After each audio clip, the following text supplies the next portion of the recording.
65 years ago, a new era began in the life of our country. On the 2nd of June 1953, a beautiful 27-year-old woman was crowned Queen Elizabeth II. It felt like a new era because there was also a kind of sense of romance about it. All the years of privation had passed, and this was a moment to celebrate. The coronation was momentous for another reason. This ancient ceremony was being filmed for the first time. 1953 marked a historic moment when film and television brought monarch and people closer together for the first time. It was as if we, the viewers, were actually in Westminster Abbey witnessing the coronation with our own eyes. It was the moment that the Queen became our Queen. Not only that, this was also the era of home movies, even for the royal family. The Queen's passion for filmmaking caught on across the nation. People filmed their own local celebrations, creating priceless records of an historic day. We've scoured the archives across the UK to find the very best footage. As you'll see, the joy of this thing just shines out of the screen. To celebrate the 65th anniversary of the coronation, we're going to see these amazing films and hear from royal insiders who played a crucial role on the Queen's big day. I remember how glamorous the Queen looked, this radiant figure. The Queen turned round and said, "Shall we go, girls?" 1953 marked the beginning of a new and closer relationship with the royal family. This was the Queen's coronation, but it was also the people's coronation. In my eyes, it was wonderful and the most spectacular day of my life.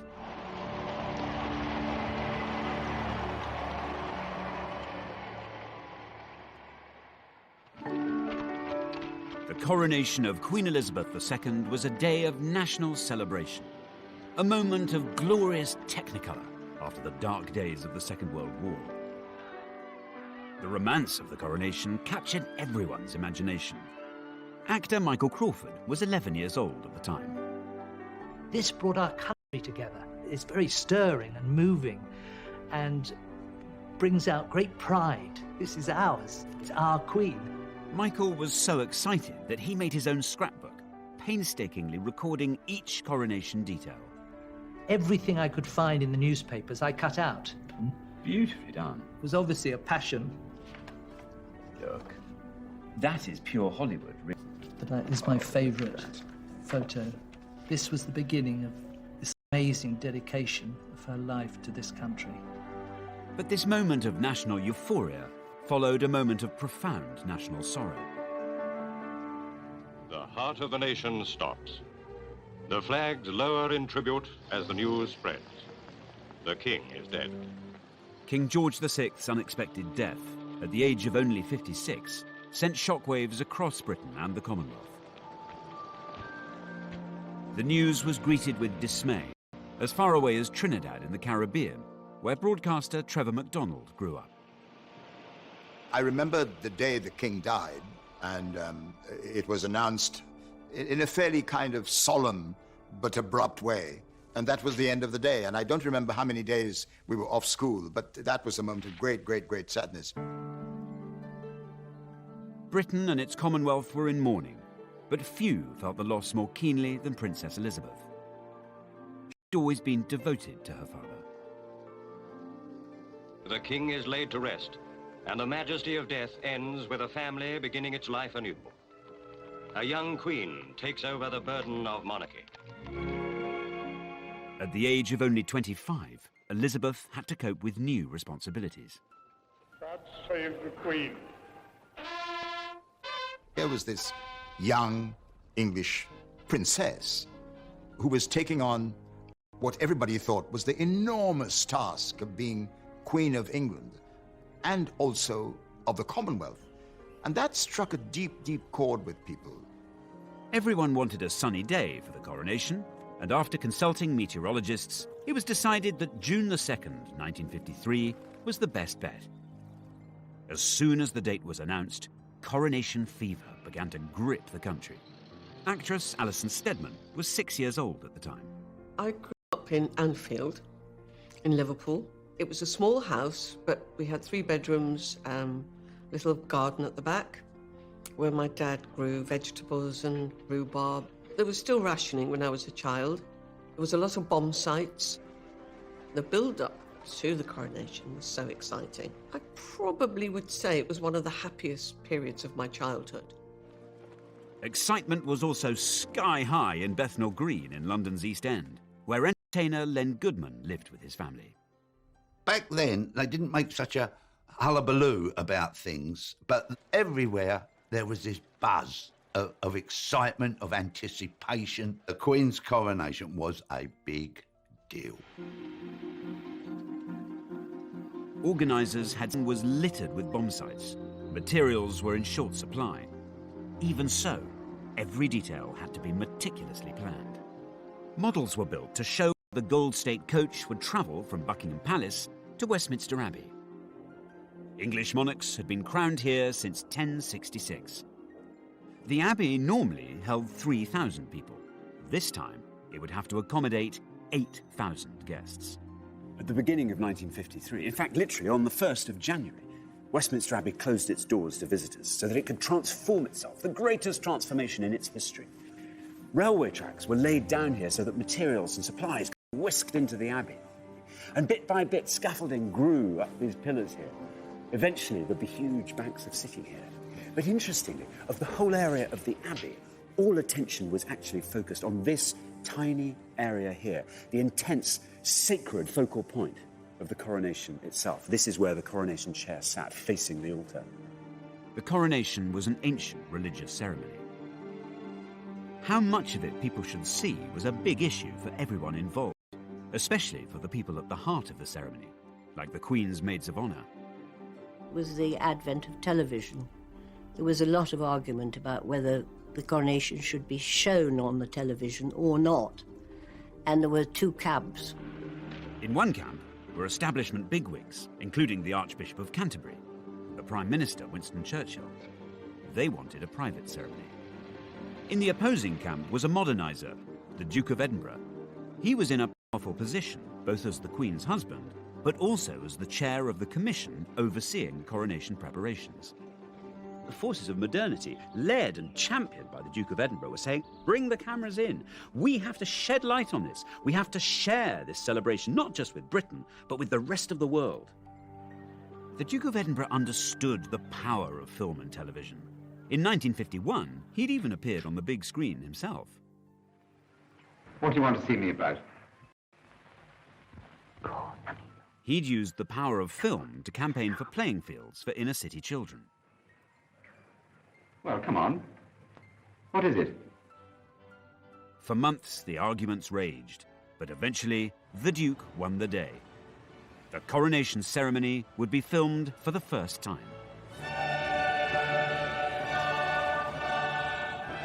It was nothing less than a royal revolution.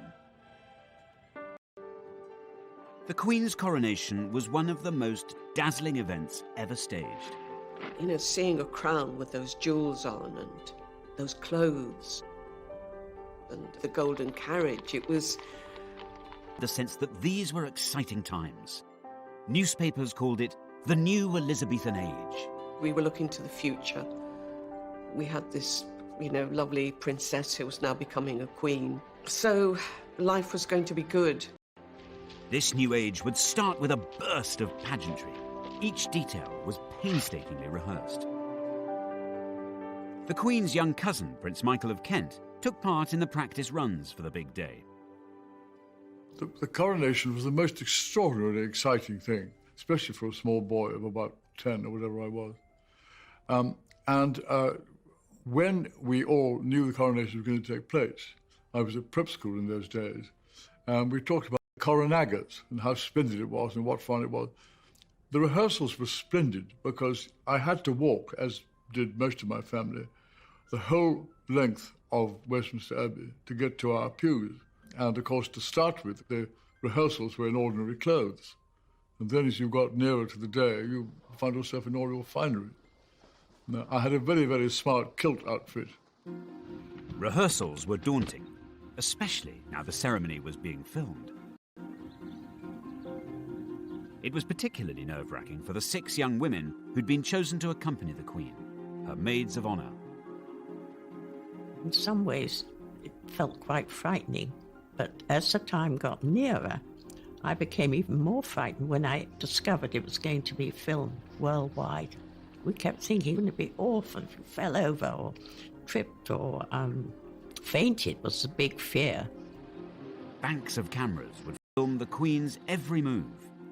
One of the cameramen in Westminster Abbey was 27-year-old Sidney Samuelson. Sidney had a critical mission. He had to capture the precise moment that the Queen was crowned. You must have been aware that you were at the centre of the most important event of that day, that year. Although I was relatively young, it was the most marvellous assignment of my life. I was in a soundproof booth to keep the noise of the cameras inside the booth and not interfering with the coronation. The noise of this camera was such that you had to be in a soundproof box. Would you like to hear the noise? Yeah, I'd love to. Let's hear it. What do you think of that? I see. It's not ideal, is it? Every cameraman in the Abbey, they'd never done anything like it before in their lives. Film footage shot inside the Abbey would be shown not just in Britain, but all over the world. People throughout the Commonwealth would see the Carnival, celebrate the occasion, Elizabeth Coronation. Trinidad was a colony, and it was very, very British. And news of the impending coronation was a time of great, great anticipation. The national anthem was being played everywhere. People in England referred to the Queen of England. We thought she was our queen. If the Queen was important to the Commonwealth, then the Commonwealth was equally important to the Queen. She even had its floral emblems sewn into her coronation dress. The public were fascinated by the details of the Queen's coronation wardrobe. On top of her gown, she'd wear a special robe of estate, made of velvet and trimmed with ermine. Embroiderers from the Royal School of Needlework sewed elaborate designs onto the robe with real golden thread. This is a sample that was done in 1953, and the design is peace and plenty. So we have wheat ears, wheat leaves, olives, olive stem and olive leaves as well. I suppose when cameras from above could look down on that sort of long, great, it would sort have of been the royal purple, it must have looked amazing. 12 embroiderers worked on the robe in shifts, 7 days a week. It took them 3,500 hours to complete. So Mandy, can I have a go? Do you trust me Yes, to do definitely. it? What I've chosen for you to have a go at is actually, we call it cut work. Yep. First of all, if you pull the gold right the way down to the bottom, there you are, so it sits snugly on the velvet. And then take your needle down in position the other side. And down it goes. Once you've been doing it quite a while, the needle will come up exactly where you want.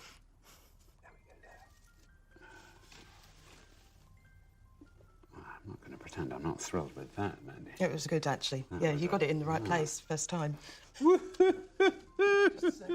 There's an embroidery in you. The filming of the coronation created additional challenges. The Queen had to look good on camera for the millions watching. Top makeup designer Thelma Holland was brought in to help. My mother had to get samples of the red robe that the Queen was going to wear on her way to the Abbey and the purple robe of estate that she was going to wear after the coronation, and produce the makeup and, much more important than anything else, the lipstick that she was going to wear, which would clash with neither and match both. Too dark and she would have looked almost ghoulish, too red and it would then have clashed with the purple coronation robe after the event. So it had to be, it was a very, very fine balance. And this was the famous sum through something like 12 different trials with the cosmetic chemist to find exactly the right tone. But I think she did a good job. And if you look at the colour films of the time, there doesn't appear to be a clash. Most people would be watching not in glorious Technicolor, but in grainy black and white. In the 14 months leading up to the coronation, the number of TV licenses rocketed by 1 million. The age of mass television had dawned. We were the only home in the street that had a television. It was purchased specially for the Coronation. I think it was a 14-inch. And it had two knobs. One was the off and on, and I don't think we ever discovered what the other knob was for. It was, oh no, don't touch that knob. Don't touch that. And you got this terrible grainy picture, you know, like you're looking through a fog. There's nothing now that's a gadget or whatever that would equal the excitement of this television coming in to our house. Other newfangled devices were capturing the imagination. As Coronation Day approached, home movie cameras were all the rage. People began filming the build-up to their local celebrations. And there now exists a fabulous archive of films from up and down the country. I've looked at scores of them, and I think this one from Aberfan and Merthyr Vale in Wales is my favourite. It just has such an exuberance about it, such eccentricity. I mean, in some places it's just plain odd. But apart from anything else, the heart of the thing just shines through. It's wonderful.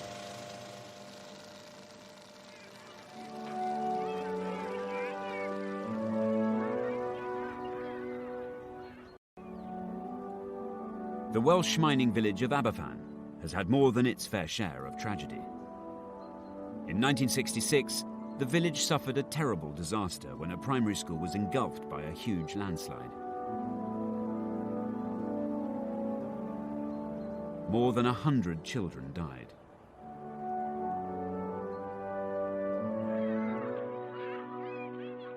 But the Coronation film is a record of an earlier and happier time. Well, I think I might have found a couple of people who actually appear in the film. So I've come here to Aberfan to talk to Chris and Eileen, who are going to tell me a bit more about this place.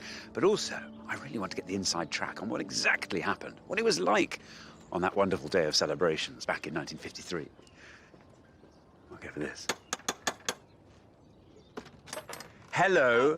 Are you Chris? I am. Hello, how do you do? I'm Alexander. Thank you. Lovely to meet you. So why do you think everyone was so excited? What was it that you were excited? Was it everybody coming together, or was it... Oh, it was lovely, and everybody decorated their windows, and there was a competition for that. And everybody put flags up, and the comical thing was that we saw some really funny ladies, and in the middle of a couple of the lines, they'd put their big bloomers up. In the middle... What, in the bunting? Yes. You'd have triangle, triangle, triangle, bloomers, triangle... You'll never... And everybody used to be laughing. And it was really funny, you know. We had a lot of fun. And there was the Queen. I was an attendant to the Queen. Our local farmer, Donald, he gave us the... Well, he drove the tractor and they decorated it beautiful. And we'd go around Aberfan on it. It was lovely. What's so lovely is you've got this beautiful carriage being driven by the tractor. Tractor. As we were going down through Aberfan, everybody'd be out there, there'd be hundreds of people, and they'd be all clapping and cheering, and we'd be all waving. But I think that's a lovely way community works, actually, because these celebrations were going on up and down the country, so every different community had a kind of link to what was happening in Westminster Abbey. Yeah, it was lovely. You was like felt if you were there anyway, weren't you? Really, you felt if you were. Exciting. If you know, the only thing was missing was her. Yeah. By June 1953, the build-up was over. The great day had arrived. Can you imagine what must have been going through the mind of this young 27-year-old woman on the 1st of June 1953, the coronation now just hours away? Because behind all the pomp and the pageantry was a very simple, very solemn ritual that would be enacted. It would mean that the young woman who walked into the Abbey behind me would then emerge as Queen Elizabeth, forsaking normal family life with her 2 young children, a young husband, and dedicating herself to country and Commonwealth. And as if that weren't enough, doing it in the most visible and public way imaginable. Millions waited with bated breath for a day of pageantry, the like of which the world had never seen. Just like Christmas, but more so, really. It was like Christmas with knobs on. The 2nd of June 1953, Coronation Day, had arrived. But not for the first time, or the last. The weather forecasters had got it wrong. Well, wouldn't you know it, the 2nd of June 1953 dawned chilly and wet, but that was never going to dampen the spirits of the 30,000 people who'd camped out throughout the night in order to catch a glimpse of the Queen the next day. And then throughout the morning, hundreds of thousands of others flooded into London, because by mid-morning there were 3 million people here in central London to witness this event for themselves.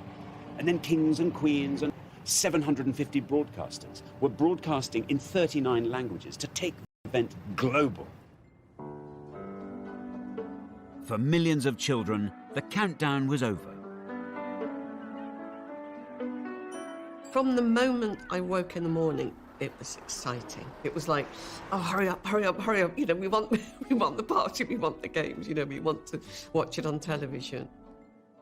One group of children had an extra reason to feel excited. Choristers from St. Paul's Cathedral were singing in the coronation service.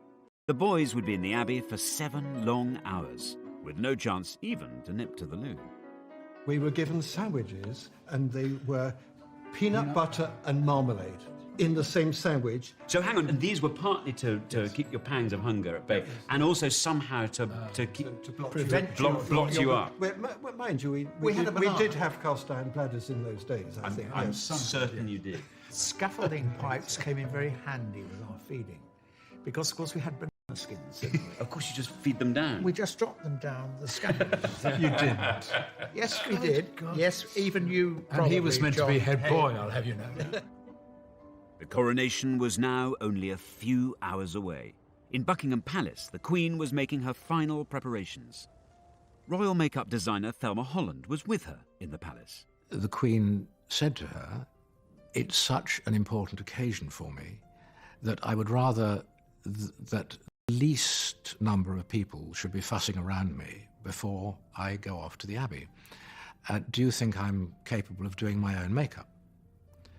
And my mother said to her, "Yes, Mum, I'm sure you're perfectly capable of doing it." And the Queen then said to her, "I would like you to be here just in case." She did her own makeup for the coronation. I think it was such a momentous occasion for, what after all was a young woman. And the idea that she had a moment to herself on her own would have been extremely important to her. By 9 o'clock, coaches were assembling at Buckingham Palace to take the great and the good to Westminster Abbey, including Prime Minister Winston Churchill. The Queen's young cousin, Prince Michael of Kent, was waiting with his family at the palace. It was a foul day. It rained the entire day long. It was cold, it was miserable, it was wet. From our point of view, it was a wonderful opportunity to have a very large assembly of cousins who came from all over Europe. My mother, Princess Marina, and my sister, Princess Alexandra, and my brother, the Duke of Kent. All 4 of us who were doing the street lining were very impressive, because it was it's quite a long way to Westminster Abbey from Buckingham Palace. There was an enormous crowd, and they had periscopes, a lot of them, which were strange-looking devices, where you looked through a viewer, and you then went up, and there were just 2 mirrors, one there and one there, and you could look over the heads of the people in front of you and see what was going on. And so you had a forest of these rather strange-looking things, which were sticking out from the crowd. 3 million spectators lined the coronation route. In the crowd was actor Michael Crawford, who was 11 years old at the time. Huge numbers of people. Do you remember that? So where did you watch the... We went to the Mall. Oh, you were there? Yes, just here. Just here. At the foot of these steps on the Mall? Yeah. And you see thousands of soldiers, and it's the pageantry and the uniforms, the regalia, and the noise of horses walking by, and people's kindness of helping kids to see. Policemen were lifting them up and holding people, and there was this extraordinary spirit. As throngs of people on the streets of London strained for their first view of the Queen, millions more gathered in living rooms to watch the greatest live broadcast ever seen. All the kids were sitting on the floor. Then my nan and all those oldie ones, they were in chairs, sitting round. All the mums and the dads were standing there, people looking through the doorway. So, to millions of viewers in Great Britain and Western Europe came pictures of a ceremony and a scene which they will never forget. It was mesmerising. The Queen's carriage was due to leave Buckingham Palace at 10:26 a.m. precisely. You can imagine the build-up, the excitement. A great deal of hustle and bustle and fiddling around and making sure things were put on the right way round. I remember how glamorous the Queen looked, this radiant figure. The Queen travelled to Westminster Abbey in the Gold State coach. It weighed a mammoth 4 tons and had been used in every coronation since George IV's in 1821.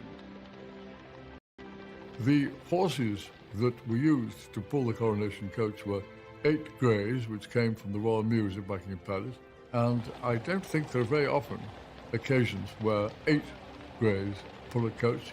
You have to have as much, quite a hidden responsibility. I think it has any brakes, for example.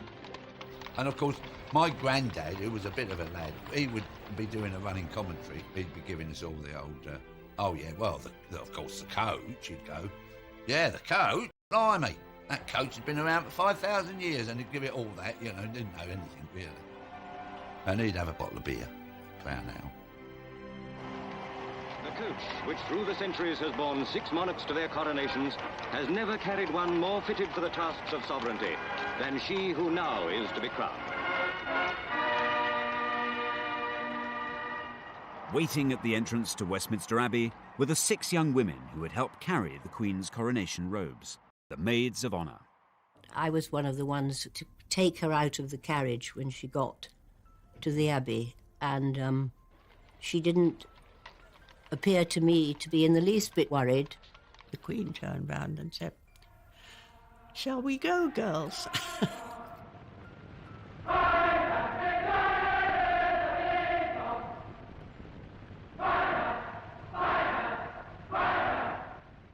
It's just dazzling. The colours were so beautiful, mainly scarlet, and of course white for the ermine, and women had all had their best jewellery on, and tiaras, and beautiful music.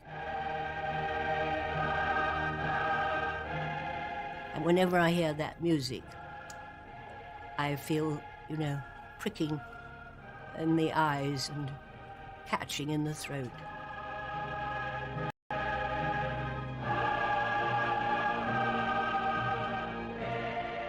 The only time we were separated was when she was anointed. She went and sat alone in the chair.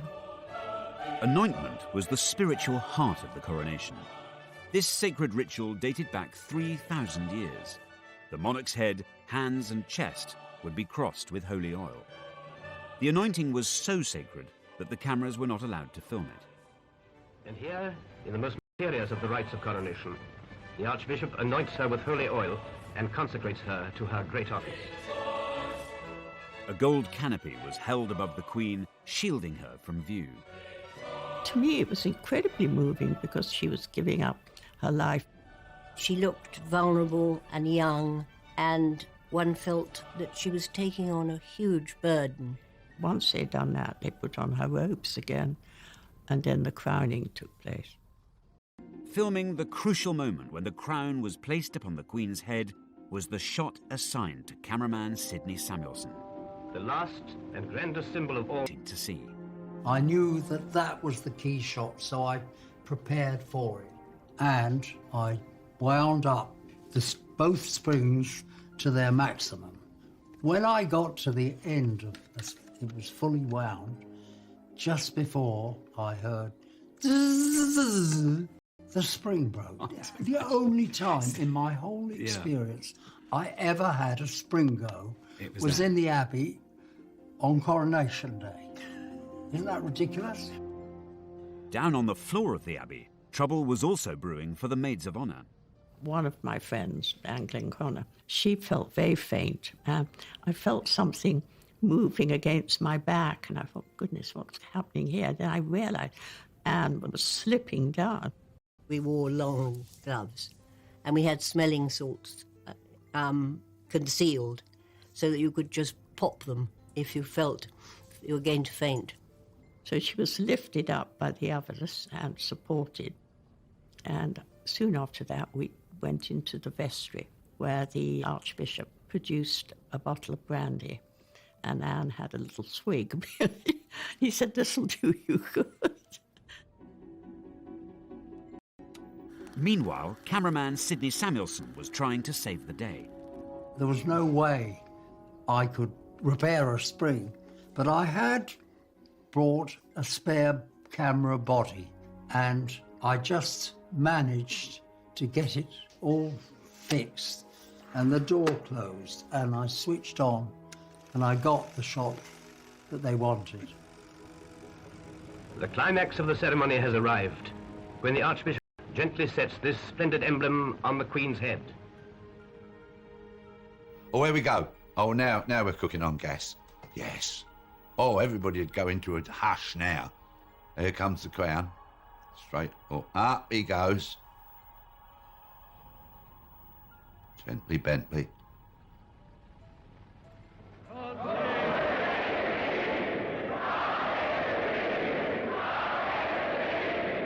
And the trumpets sound.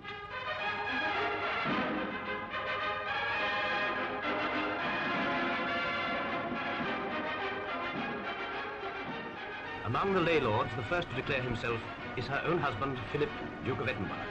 Rising, he kisses the Queen's cheek and touches the Queen's crown in token of his readiness to help her bear its burden. In 1953, however, there wasn't just one Queen being crowned, there were dozens. Replica coronation ceremonies were held in towns and villages across the country. In the Mud Queen. Now then, so much to ask you about. Tell me all about your coronation here in Blackburn in 1953. How did it come about? How were you chosen? They collected all the names. Yeah. And the names of the kids that were for fairies and all the rest of it. And they put them in this big barrel. And then it's like a sort of tombola, all the names. Christina's big day was captured in beautiful colour film. It's a record of the pride which Blackburn took in its royal celebrations. In the weeks leading up to the coronation, a local schoolmistress put Queen Christina and her entourage through their paces. What happened in the rehearsals? What were you taught? Everything. I taught you how to wave and... Show me your wave. That's the wave. Have I got it right? Oh no, I haven't got the. No, I've not nothing. Oh right, 3. God, I'm not sure. I couldn't be queen. Can't. And she had you waving. What else did she get you to do? Walking up the stairs. What? I'd walk up the stairs regally. Regally. So when it got to the day, I mean, you must have been really nervous. Well, we were getting quite excited about it. Yeah. How many people were there? Oh, there were hundreds here. And then this is the proclamation. Oh, look at that. There it is. The townsfolk and good neighbours of Blackburn are desirous of having a queen to rule over them in matters of joy and festivity during her reign of office. Therefore, it is now appointed that she be crowned Gala Queen in the presence of her subjects who will pledge their loyal devotation and willing service. I could do with more of this queen stuff. I hope you took them up on it. You had become the queen, really, hadn't you? Yes. Your job was to go out and you now had to go off and Yes. shake people's hands Yeah. and... You're the queen for a day. Blackburn's film shows how local communities shared in the national celebrations hundreds of miles away in London. The televising of the coronation helped to forge a new and closer relationship between the Queen and her people. I think us all sitting there and talking about it made you feel more a part of the whole thing. But to all intents and purposes, I know we're sitting in E3, but we are watching Westminster Abbey. We're watching it. You know, we're there. Wonderful. With the official coronation over, Britain was about to have the most almighty celebration.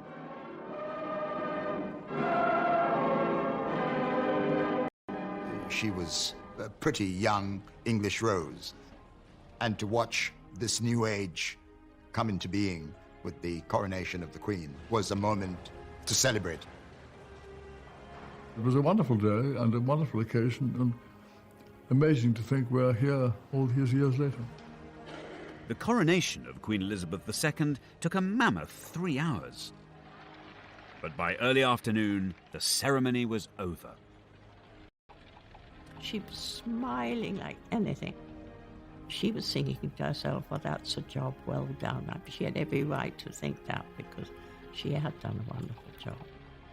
And there was a moment where she takes off the crown, which weighs an absolute ton, and she put it on the table. And Prince Charles, who was then about 4, came running across from the other side of the room, saw it lying there, and tried to pick it up. Luckily, a lady in waiting swiftly moved in, took it away from him, and put it higher up, because he could easily have dropped it. Now, to delight the thousands below, the Queen and her family step onto the balcony. And we went out on the balcony, and the cheering, I've never forgotten that. That was extraordinary. If you look to the right or the left, everybody was cheering, and some people were crying with joy. I mean, there was a real kind of feeling of euphoria. We were all rejoicing.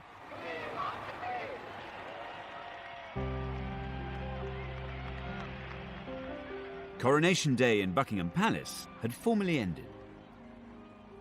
But in the East End, the party was just beginning. Now look at this.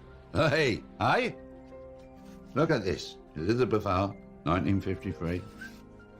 That is the photograph of the kids in Bethnal Green, just before we get sat down to the banquet. There's me, little Lenny boy, and the rest are just the street kids of our street.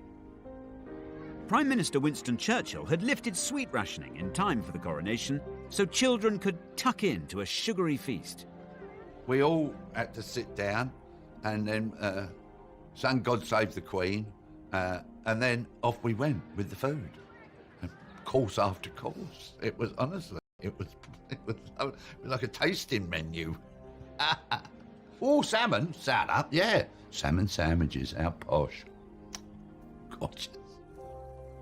Coronation Day was drawing to a close in Britain, but on the other side of the Atlantic, anticipation was still building. At London Airport, Royal Air Force Canberras were warmed up and waiting for a 5-hour transatlantic dash. Yes. 85 million Americans tuned in to watch the Queen being crowned. The coronation had become the world's first global event, enjoyed everywhere and preserved on film for all time. But it's back home where the memories of Coronation Day remain strongest. So tonight I'm staging my own world premiere. I'm showing the 1953 Aberfan coronation film so villagers can see it and enjoy it for the first time. Hi there. How you doing? Welcome. Ah, and here's Mary. I'll no fear, I'm here. Well, ladies and gentlemen, we've got such a treat for you. I don't know how many of you, if any of you, have seen this before, but this is a film that was shot here, right here in Aberfan, on the 2nd of June in 1953. As you'll see, the joy of this thing just shines out of the screen. Anyway, enjoy it, and I'll speak to you all at the end. But thank you again so much for coming. Oh, there's a Oh, there's my sister with that second. There, that's her there. That's my sister. Yeah, and Glenys over the other side. Oh, look. Oh, that's gone. That's me, look. The party that took place here in Aberfan was mirrored in communities across the UK. From Brighton to Blackburn, from Leicester to London, the whole nation joined in. There are over 100 films of local coronation celebrations filmed in every corner of the UK. Taken together, they're a shared record of a unique day.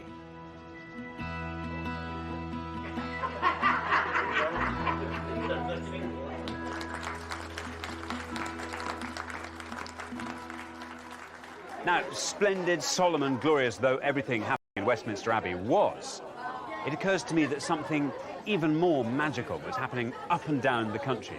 Communities were taking this as their signal, just to fling their souls into something so joyous, unabashed joy, of a kind that you still feel the warmth emanating down the years. It's 65 years later now, and of course the world has changed. But one thing I've found up in Blackburn, here in Aberfan, is that that strong sense of community that was brought alive by events such as the Coronation is still alive and strong, and that is surely something to celebrate.